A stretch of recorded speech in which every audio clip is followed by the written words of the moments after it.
உண்மை என்னன்னா, அந்த இரும்பு இதயம் எவ்வளோ பலவீனம் ஆயிடுச்சுன்னு அப்போ எங்க யாருக்கும் தெரியல. மைலோமாங்கிறது ஒரு வகையான ரத்த புற்றுநோய். வெளியே ரொம்ப நாள் தாங்கிக்கிட்டாலும் நோய் மற்ற இடங்களுக்கு பரவக்கூடும். இப்போ உங்களுக்கு இதனால கிட்னி ஃபெயிலியர் ஆயிருக்கு. ஆனா அது உங்களுக்கு தெரியக்கூட இல்லை. என்னை விட்டு செல்பவருக்காக சின்ன வயசுல குளிருக்கு எதமா உங்க கைய பிடிச்சுக்கிட்டு நான் சுத்தி நடந்து வந்தேன். இப்பெல்லாம் நீங்க என் கூட இல்லைன்னாலும் இருக்கிற மாதிரி தான் எனக்கு தோணுது.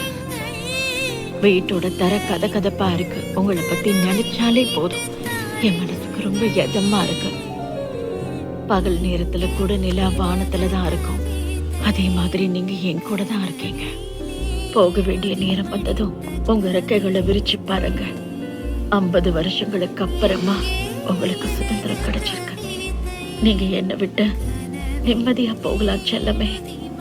நான் உங்களுக்கு நன்றி கடன் பட்டிருக்கேன். இது எனக்காகவே வாழ்ந்த என்னவருக்கு.